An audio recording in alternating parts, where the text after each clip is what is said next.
অবিবাহিত যেটা যে ছেলের সাথে সম্পর্ক আচ্ছা। করছে, একজন বিবাহিত মেয়ে 4 বাচ্চার মা, সে কি আপনি আপনি আপনার জায়গার থেকে আমার জায়গার থেকে আপনি কি বলবেন?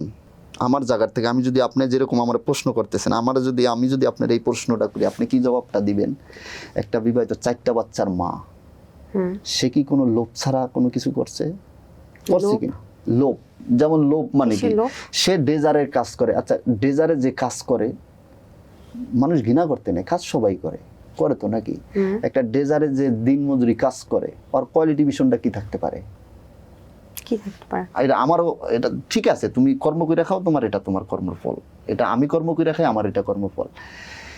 সে আমাকে বাড়ি দেখছে, আমার ওই বাড়ি দেখছে, যেমন আমার শ্বশুর বাড়িটা, আমার শ্বশুর বাড়ি কিন্তু বড় বাড়ি। ছেলেটা চিন্তা করছে যে আমি একটা সুযোগ পাইছি, যদি এই সুযোগে যদি আমি কাজটা সাকসেস হয়ে যাই তাহলে আমি অনেক কিছু